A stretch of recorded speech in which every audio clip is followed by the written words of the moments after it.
Sikur të gjithë të dalin nga Shqipëria, çfarë mbetet? Se mos e ngel njëri tjetër. Takoj legjenda! 6 ditë nga jeta e 6 miqve në pyetje. Një shtati ju ndryshon jetën. Jo, flota! Aventurë që nuk u kthyen njësoj. Dashuri, uri, frikë dhe...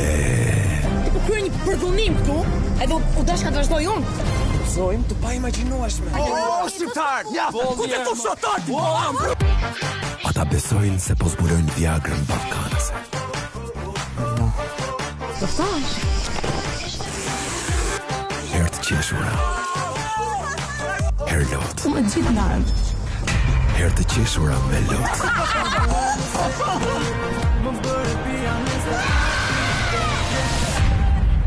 Pianec të ajrit të egër.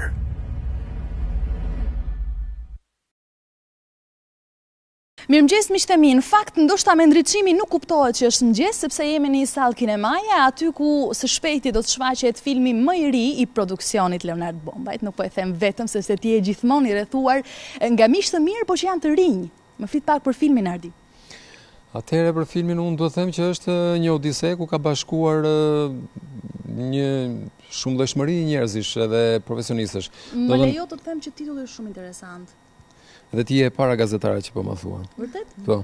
Është një metafor që neve guxuam ta hidhim mbi ekran, se në përgjithësi kur është një metafor që ti sapo e shpik ke meraku nëse e përthithin apo jo audienca, por me njerë vura re që e kanë pëlqyer. Domethënë kur ti thua ajri i egër, me njerë të kujtohet pak a shumë jeta që neve bëjmë në këtë Ballkanin tonë. Do ta quaj edhe të guximshëm dhe unë të komplimentoj për këtë. Mirë është ajo tamam loja e metaforës që bëhet shpeshherë përthithet nuk përthithet, por ti gjithmonë guxon. Sinqerisht për sa i përket guximit, di të them që nuk jam në dieni. Di që më ndodh.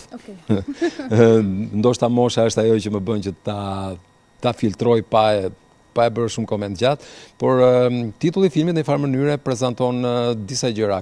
Potencialin e madh të jetës që ka shqiptari, më saktë fare ballkanasi, ndërkohë ka fshihet brenda edhe një lloj sekreti i këtij lloji gjeoturizmi që ka Shqipëria, gjeografia ku ne jetojmë. Pra kur thua ajri i egër, menjëherë mendon jetën që neve bëjmë.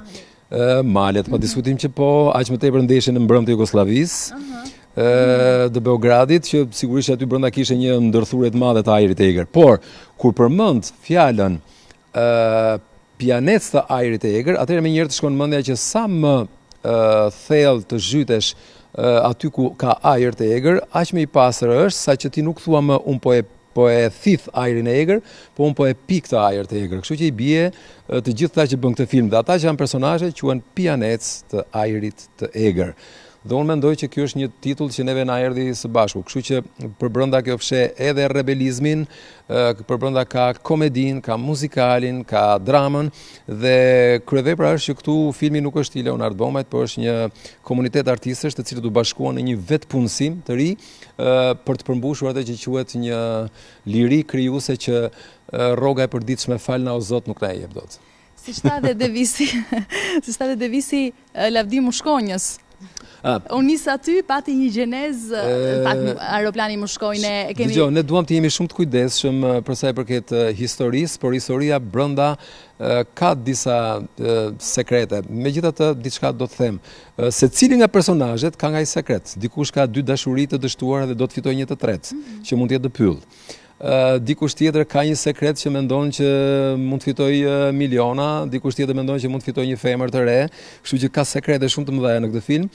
Dhe e bukur është që asnjë nuk e di që këtu pa dashje bëhet personazh edhe një, si thosh, një element, një sekt i cili fshihet brenda këtij pylli, që është një mushkonjë e cila po të pickojë të jep fuqinë e Viagrës për një 4 orë.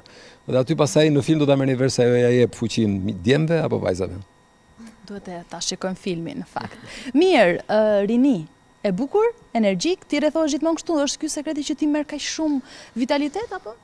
Unë vonë kam kuptuar që nëse ti e mban fëmirinë me vete edhe në moshë madhore, do thotë që është bara sukses dhe nuk plakesh. E një Peter Pan i përjetshëm? Peter Pan, nuk e besoj sepse por ndoshta mendoj që është. Jo, ajo që mua më pëlqen është kjo gjë. Ndoshta kjo lloj mënyre jetese që neve kemi më besot të them një gjë shumë sinqerisht. Është një privilegj jashtëzakonshëm të marrësh pjesë në këtë profesion si kinemaja, sepse ti bie në dashuri me vende që nuk i ke parë kurrë dhe me njerëz që nuk i ke takuar akoma, dhe është një privilegj jashtëzakonshëm mesazhet dhe politika që kryen kinemaja, sepse ti bën pjesë në atë biznes që prodhon kujtesë të bukur, sepse një fantazi e jotja mund të ndryshojë 1 milion në realitete. Dhe madje do përdor fjalën e dikujt një të famshëm që thotë një gjë shumë interesante. Sa herë që bëhet një vepër artistike, gjithmonë është një krim më pak. Kështu që të gjithë neve që jemi këtu, ndonë absolutisht minimumi, dhurojmë paqe, dhurojmë kujtesë të bukur ke njerëzit. Dhe për të folur pak ndoshta për strukturën ndryshe të filmit, një film ky nuk është një nga ato filmat që ka fillim, mes dhe fund, por më ka goditur shumë ajo. Këtë thot Spielbergu, pra kur Spielbergu e thot në një mënyrë shumë interesante, do të thënë filmi sot nuk ka më fillim, mes apo fund, po ka një fillim që spushon së filluari. E bukur, sikur rigjeneron vetveten duket. Po kjo neve na përkthen një dimension tjetër, jo të historisë që ka filmi brenda, po të potencialit ton si kineast në Shqipëri. Domethënë neve me këtë film po ju themi sekret që tashmë është përnotuar i ardhshme, që do jetë në Brigjet e Vlorës, në Karaburun dhe pastaj më tej ndoshta në Kosovë. Pra është një komunitet artistësh independent. Dhe bizneset që neve na mbështeten formuan në këtë mbështetje dhomën e biznesit për kineman independente, janë bizneset cilët vazhdojnë dhe duan të na mbështesin sërish dhe janë në pritje të shtetit që t'i njohë shpenzimet, se për ndryshe pastaj nuk mund t'japi secili nga xhepi vet. Por kuptova që bizneset ishin shumë jo vetëm dashamirëse, e di për çfarë ishin dashamirës, sepse kuptova që ata njerëz kuptuan që përballë kishin art dhe ndershmëri. Në qoftë se ti je i ndershëm me artin tënd, sigurisht krijohet një sinergji që i përket të tërëve dhe të tërë të mbështesin. Kush ishte nga Divjaka? Do vi unë të tja, do vi shti tek unë. Nardi është si gjithmonë shumë gentil. Mirë, filmi është regjistruar, apo jo, është xhiruar në Divjak. Ti pata një ndjeshmëri shumë të madhe gjatë konferencës për shtyp. Ma thuaj edhe një herë tani mua. Të flas për gjendjen time në film. Pikë së pari do të flasësh për personazhin që ti kishe, apo jo? Dhe gjithçka tjetër, mesazhin e madh që ky film përcolli, po dhe mesazhin tënd. Okej, atëherë personazhi në film ishte personazhi një vajze nga Divjaka, të cilën ti tregoj gjitha sekretet e personazhit? Jo, se do mbaj dhe ca për vete. Ishte personazhi një vajze nga Divjaka që donte të shkëpuste ato zinxhirat që e mbanin aty në një qytet të vogël dhe shkonte drejt ëndrrës së madhe Tiranës. Me gjithë dramat që mbante brenda vetes, që nga familja, që nga shoqëria paragjykuese, si çdo qytet i vogël. Kështu donte tikte. Çfarë mund të them, siç tha dhe profesori, gjithë personazhet kanë një sekret, kanë një situatë të caktuar dhe unë nuk dua të dalem shumë gjatë situata ime, sepse i thonë që të them sekretin dhe mos ta mbaj enigëm. Por mund të them diçka. Isha nga të vetmet persona në grup që nuk isha shumë interesuar për t'u aratisur nga vendi, sepse pikësynimi im ishte që thjesht të gjeja diçka që të më plotësonte. Domethënë, unë nisa për të kërkuar dikë, për të gjetur diçka që të ndryshonte jetën time, po jo për t'u aratisur nga vendi. Isha i vetmi person që pikësynimi im nuk doje të largohesha, por thjesht gjeta një. Edhe ti aty kërkoje ta gjeje. Po, pikërisht. Mendova që kjo do ishte një shpresë për të gjetur diçka që më mungonte. Mund të them që isha një vajzë që kam dështuar shumë. Kam dështuar shumë aty ku ndodhesha në Jo, fajtekisht. Kam dështuar në dashuri. Kam dështuar në dashurinë e parë, kam dështuar në dashurinë e dytë dhe ky udhëtim. Po, ky udhëtim do më bënte mua të mendoja se ndoshta nuk jam unë ajo që ka problemin. Ndoshta ky udhëtim do më bëj të kuptoj që do shkoj tek e duhur. Po, do shkoj tek e duhur, do gjej personin e duhur që të më tregoj që nuk je ti vajza që e ke problemin në një marrëdhënie, por thjesht kanë qenë meshkujt e gabuar. Ashtu, sa ishin nga këto meshkujt? Sa ishin numër? Tani në film tregojnë 3, por Pra po në film. Jo, nuk flas për realitetin, por që nuk kapet shumë e shkuara ime si personazh. Aha, po si, të lutem. Po, duhet vazhdoj historinë e asaj? Jo, do të vazhdosh tënde. Unë do vazhdoj timen. Do fillosh. Nuk më pëlqen shumë të flas për personazhin tim, realisht të drejt. Nuk është ndonjë personazh që është shumë enigmatik, ë? Okej, mund të them vetëm pak. Di që është personazhi im ka pjesë ose copza nga adoleshenca e Nart Bombaj. Dhe jam munduar sa më shumë që t'i afrohem aty. Ka shfrytzuar? Jo, nuk më ka shfrytzuar. Absolutisht, as nuk bëhet fjalë. O, ka 10.000. Po unë thash ka pjesëza. Tërësia e personazhit tim përbëhet nga pjesët e adoleshencës Nardit dhe sigurisht duhet ta sillim ne rolin te vetë jonë dhe jo të shkojmë ne tek roli, absolutisht e diet. Ti je nga ato të vocklit fare të kripmjalzave, je rritur. Duket sikur jam Nardit krenar ka për këtë, edhe pse dikush mund të thotë që absolutisht. Për këtë e nisa edhe unë, për të thënë sa mirë që ti je rritur me këtë frymë dhe të shikojmë tani dialog që po formohesh artistikisht, ke pasuruar edhe fjalorin, vjen shumë mirë për këtë dhe ke një personazh që ti po e përcjell dhe jep atë ident tënde. Çfarë bëre ti në film që ty të bëri të ndryshoj diçka tek ty? Shiko, e gjithë situata, gjithë skena e xhirimit, e gjithë divjaka, fryma, kooperacioni që kemi pas me njëri tjetrin, ajo më bëri realisht të ndryshoj, bashkëpunimi që kemi pas me njëri tjetrin, ajo realisht më bëri që të ndryshoj. Asgjë tjetër nga filmi. Çdo gjë që ka filmi nuk është se ka sjell ndonjë gjë tre tek unë. Mendoj se marrëdhënia, njerëzit me të cilët kam punuar më kanë sjell më shumë sa realisht më ka sjell filmi mua. Por filmi, se du të dalë ke filmi gjithmonë. Jo, nuk është se du të tregoj shumë. Personazhi im faktikisht është një personazh që është gjetë lehtësisht kollaj në ndar adoleshentët shqiptar. Mund të jetë personazhi më i përditshëm. Kam përshtypjen se duhet kuptojmë me këtë të godasim dhe të çojmë mesazhet sa më lehtë duke na njohur tjetri si vetja, apo jo? Okej, megjithatë asnjëherë nuk më ka pëlqyer që të dërgoj mesazhe nëpërmjet filmave. Thjesht personazhit tim i vin. Okej, çohen, sido që të jetë çohen. E di që mediat vdesin që të vënë baste, qëse do ecë filmi apo nuk do ecë. Andaj edhe un kam guximin të them që ky film do ecë. Do ecë sepse ka njerëzit më të mirë dhe ka frymën rinore. Unë mbaj mend një shprehje që ka thënë profja, që e kam dëgjuar fshehurazi faktikisht. Ky film u realizua sepse janë ata dhe po fliste për ne. Nëse nuk do të ishin ata, nuk do të ishte bërë kurrë. Pra një bravo. Është fuqia jon, bravo. Pritani se kam punë duket. Do vi unë? Si do e bëjmë? Hajde. Mund të ndrojmë vendet. Vjen djali. Përshëndetje. Përshëndetje. O zot sa i gjatë çante. E di është era e 70 milion që e dëgjoj, po faleminderit. Okej. Dhe flit çfarë të duash, se nuk të arrit dot. Të them çfarë të dua. Jo, të lutem. Okej, atëherë ka shumë gjëra që duhet të them për personazhin tim sigurisht. Edhe shumë gjëra tjera që nuk duhet i them sepse duhet i lë surprizë për publikun. As nuk të dëgjoj, po ngjitja më. Okej, mirë. E drejt, nuk vjen audio poshtë. Atëherë kam kënaqësinë edhe nderin të them që personazhi im ishte ai, le të themi, i pari që zbuloi këtë legjendën e kësaj mushkonjës edhe që mblodhi gjithë miqtë e tij për të. Atëherë shiko, është si lindi nuk do ta them. Nuk do ta them sepse është hermetik në dhënien e. Jo, po sepse është një detaj shumë i lezetshëm, domethënë që nuk duaj që ta zbuloj. Post intervistat. Por le të themi që gjetja e kësaj legjendës mushkonjës ishte krejt rastësore dhe nga ky detaj ose nga ky fakt i shkruar, vetëm kaq po them. Personazhi tim i lindi kjo ide në mendje që do të shkoj atje dhe do ta provoj një herë, sepse duhet sqaruar domethënë që personazhi im nga gjithë ishte i pari që nuk do të shkonte në Divjak, po duke parë gjendjen që të gjithë kanë shkuar, të gjithë janë larguar, është një vetmi, një ndjenjë domethënë për të jetuar, një jetje për të jetuar, për të provuar gjëra të reja, ndoshta edhe atë adrenalinën e gjërave të panjohura, ai thotë, "Okej, një sekond. Kemi vendin, kemi një legjendë që unë dua të zbuloj edhe më tepër dhe legjenda e mushkonjës nuk është thjesht në faktin domethënë që rrit potencën seksuale, ka dhe disa gjëra të tjera, domethënë disa mistere të tjera. Të futura tek njerëzoria shpirtërore apo përditshmëria e zakonshme? Të futura më tepër tek njerëzoria shpirtërore, domethënë, tek sigurisht është thrill, ana jon, domethënë është pjesë e thrilluar, por që janë disa gjëra të tjera që sigurisht karakterin tim e ngacmojnë njerëzakonisht shumë edhe që arrin deri atje sa edhe le të themi të manipuloj disi personazhe të tjerë. Po gjëja që më pëlqen më shumë është që për sa i përket karakterit tim deri në fund të filmit e ruan atë sekretin me veten e tij.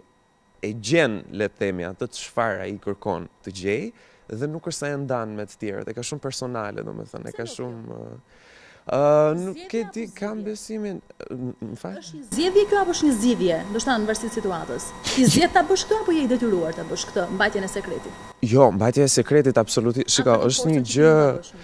Jo, shiko, domethënë që të sqarojmë diçka. Jo, absolutisht jo, i kuptova.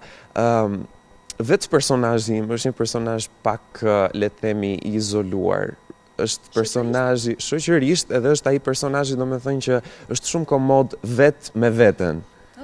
Kështu që kam besimin që është në personalitetin e tij që ai këtë zbulim ose këtë përjetim, do thoja, ai që bën ta mbaj me veten edhe ta mbaj si diçka domethënë shumë të bukur.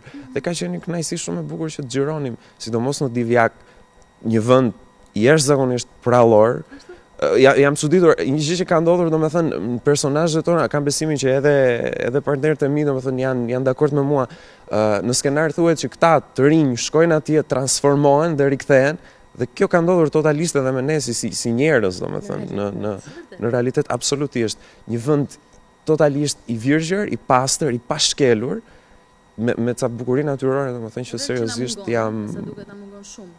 Absolutisht, edhe artisti e tillë. Sigurisht.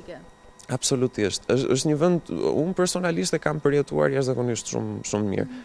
Nuk e di pse isha nga të paktët që isha imun nga mushkonjat, edhe në jetën reale, kështu që ja kam kaluar shumë mirë. Pas ka qenë edhe thatë në gjithën kohë. Le të themi. Okej. Mirë, pata një rol të rëndësishëm në film apo jo? Si u ndjeve pikë së pari, si ishte me kolegët tu, bashkëpunimi, filozofia e filmit, profesor Nardin? Jam ndjerë shumë mirë në film, ishte eksperiencë sigurisht e re dhe shumë e bukur, do jetë e paharueshme. Ka qenë vërtet një aventurë, ashtu si thot Aleksi, ashtu si që vetë filmi flet për aventurën e 6 rinjve, edhe në jetën reale, mënyra se si ne u përshtatëm me ambientin dhe ato gjëra që ndodhen, mënyra se si po kalonim aty, ka qenë vërtet aventurë dhe unë e kam përjetuar shumë mirë, jam ndjerë shumë mirë me të gjithë, ishte hera parë që i takoja. Përveç kësaj, roli im ishte i bukur, kishte rëndësinë e vet, patjetër, edhe flet për një vajzë e cila është e ëmbla e grupit, Delikatja, e ftuar nga kushërira e saj Silvi Gocatezes, edhe ka vëmendjen e njërit nga djemt aty, bëhen xheloze shumë vajza aty, edhe krijohen situata interesante. Unë nuk dua të them ndonjë gjë më tepër, por që jam ndjerë shumë mirë edhe me rolin, edhe me të gjithë, edhe ka kaluar shumë bukur. Di të them që vërtet do jetë një nga gjërat më të bukura, ndoshta nuk e di a do më jepet rasti apo jo të merrem me tilla gjëra, por që ka qenë një nga ëndrat e mia të fëmijërisë, dhe ja ku realizua në mënyrën më të mirë të mundshme. Po jam shumë e lumtur. Sa vjen të them pas rrugën e mbar gjithë. Faleminderit shumë. Faleminderit shumë, e ndjej vetëm me fat. Më vjen mirë. Jeni mesatarisht në 20 vjeç besoj? Po, Okej. Mesatarisht.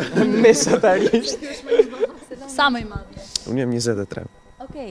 Mesatarisht tek 20 vjeç, se dikush mund jetë 17. Dhe doja t'ju pyesja, e shikoni që filmi i dedikohet një audiencë pa mosh? Si mendoni? Apo ka një... Jo, një sekond. Okej, tani që ti specifikojmë gjërat, po unë po e marr përsëri. Okej, për mendimin tim, filmi mund të shihet nga çfarë do lloji audiencë, sepse nuk është se po flasim domethënë për gjëra shumë tabu, janë gjëra jetësore, janë gjëra normale. Domethënë disa gjëra që troç muhabeti njerëzit nuk kanë turp t'i bëjnë, po disa herë kanë turp të flasin, dhe ky është ai kompleksi jon gjigant, domethënë që vazhdojmë ta kemi edhe sot e kësaj dite. Është një film që ka shumë bon sens brenda vetes. Është një film domethënë që le të themi bën shaka me disa gjëra shumë natyrshme, shumë njerëzore, kështu që kam besimin që i përket çfarë do lloj moshe, nuk po vëm censura të tipit plus 18 ose njërin e tjetrën. As për fëmijë nuk është, paktën vetëm për fëmijë, për targetin. Okej, për targetin e fëmijëve le të themi jo. Kërcënohemi realisht vërtet. Jo, kjo është diçka që kërcënohemi realisht nga fakti se të gjithë mendojnë që ne bëjmë akoma filma për fëmijë. Okej, si rea film është marrë me fëmijë. produksionet e saj kanë qenë për fëmijë. Po gjithçka evolon, gjithçka kalon, tani të gjithë janë të rritur, edhe nuk është më një produksion që i përket vetëm fëmijëve, ju përket të gjithëve. Aleksi foli boll. Shumë mirë, më vjen mirë për këtë, është ideja që të paraqitet një publiku të gjerë, pa ndarë grup mosha, sepse kjo tregon çka keni bërë ju në film. Më kupton, kjo ishte ideja, që keni punuar për një grup moshë caktuar ose jo. U kuptua, është për të gjithë, kështu që në momentin më të parë që do të shfaqet, të premten. Okej, në orën 17. Ora 7. Ora 7. Është premiera. Është premiera, kështu që do të vijoj në gjitha kinemat dhe ora edhe në Kosovë. Mirë shumë. Prishtinë, Prizren. Do ketë edhe një premierë atje, po e them unë. Mirë, pa diskutim. Pra do të bëhet edhe kjo lloj publiciteti, besoj apo jo. Mirë. Keni patur batuta. Shikoj se nuk e din, po i lash përgatiteshin, ja thash në një farë pauze. Kështu që secili prej tyre tani do të na tregoj me mimik dhe me fjali se një copës, dua të them, një copës të vogël shputur nga roli i secilit. Kush do e nisi? Unë e lë me dëshirë. Po e lë me dëshirë nuk nis asnjëherë. E ka je sy pushk, je sy pushk. Okej. Ja kamera lutem. Me interpretim, ë? Patjetër. Se kuptoj që ndodhë shumë e mua. Unë me të gjithë ndahem.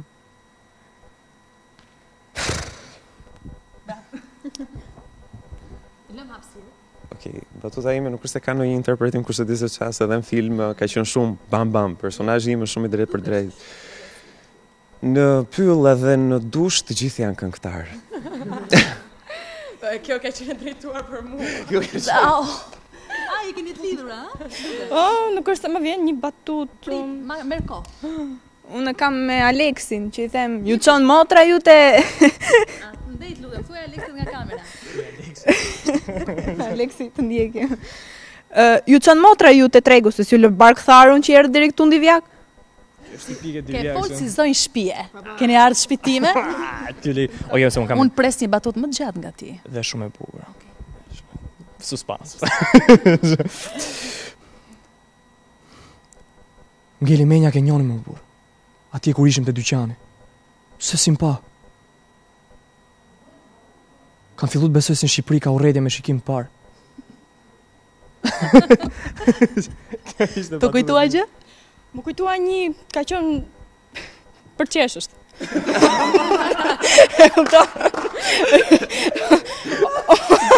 Është vërtet. Po unë jam shumë e vogël. Më mungon një veshk. Ka qenë. Mirë. Me sa duket ka qenë gjithçka e mundshme që mund të thoni për këtë film pa u shfaqur premiera. Do ta kemi së shpejti në ekranet tona, kështu që si ta bëjmë një përshëndetje artistike ne? Faleminderit dhe ditën e mirë. Ngelet juve tani. Mirupafshim, ja vlen ta shikoni. Ju presim kinema, Sikur të gjithë të dalin nga Shqipëria, çfarë mbetet? Se mos e ngel njëri tjetër. Takoj legjenda! 6 ditë nga jeta 6 miqve në pyetje. Një shtati ju ndryshon jetën. Jo, flota! Aventurë që nuk u kthyen njësoj. Dashuri, uri, frik dhe... Po krye një përdhunim këtu, edhe u dash ka të vazhdoj unë. Zojmë të pa imagjinueshme. Shqiptar! Ja, ku të të shotar? Ata besojnë se po zbulojnë Viagrën ballkanase. Po thash. Herë të qeshura. Herë lot. Më gjithë ndarëm. Herë të qeshura me lot.